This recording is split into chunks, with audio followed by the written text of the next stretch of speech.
My dad would be the first person to say that, you know, he wouldn't have success without having my mom. At a young age, I remember growing up, we did practices, training camp was always a special time for us, and, you know, it was something that I'll never, ever forget.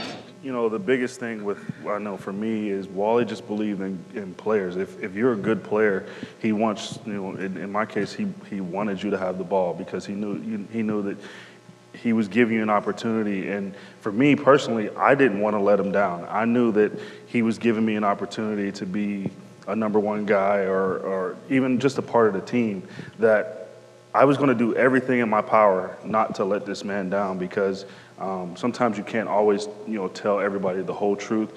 But if you're honest and you're pretty straightforward, I think those are the biggest qualities that you can ask for. I know, you know, when I came to the BC Lions, I've been in different organizations and wasn't always felt like I was hearing the truth, but I always felt like Wally was being honest with me, and that's probably the biggest thing with me. You know, you might not like it, but he will shoot you straight. He gave us a lot of ownership over the success of the team, and we were fortunate enough, and the guys you mentioned in this room were fortunate enough to be sort of the, for lack of a better term, the heads of state for that team.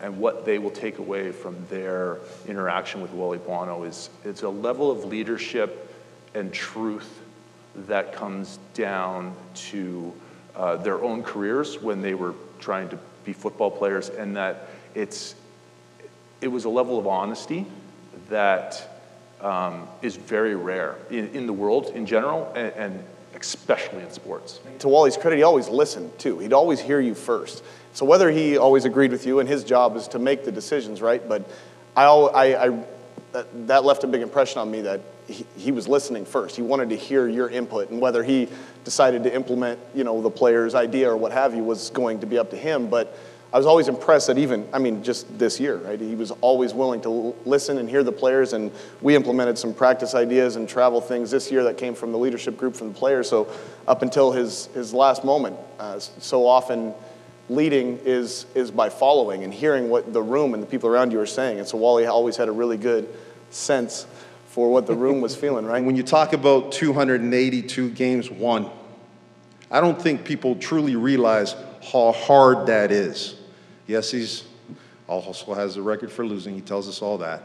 But to win 282 games in professional football in 2 different organizations that went through some structuring throughout, that is hard to do.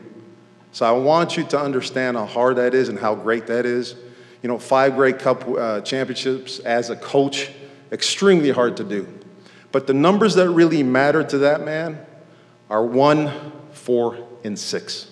1, a tremendous woman, a tremendous partner in life.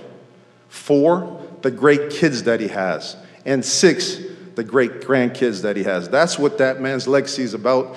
That's what he believes in, and in his heart, that's what really matters. I always tell players, you get an opportunity. You want a second one? Do something with your first one. The one thing you always want to do, you always want to communicate with your team. And you know, the thing that I am most proud about myself is the fact that, as players have said, you know, I've always said to the players, you should be able to handle the truth. You might not like it, but at the end of it, you should be able to handle it.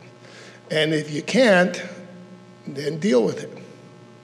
Because it's not going to bother me to tell you the truth. Sometimes it's good, and sometimes, unfortunately, it's not.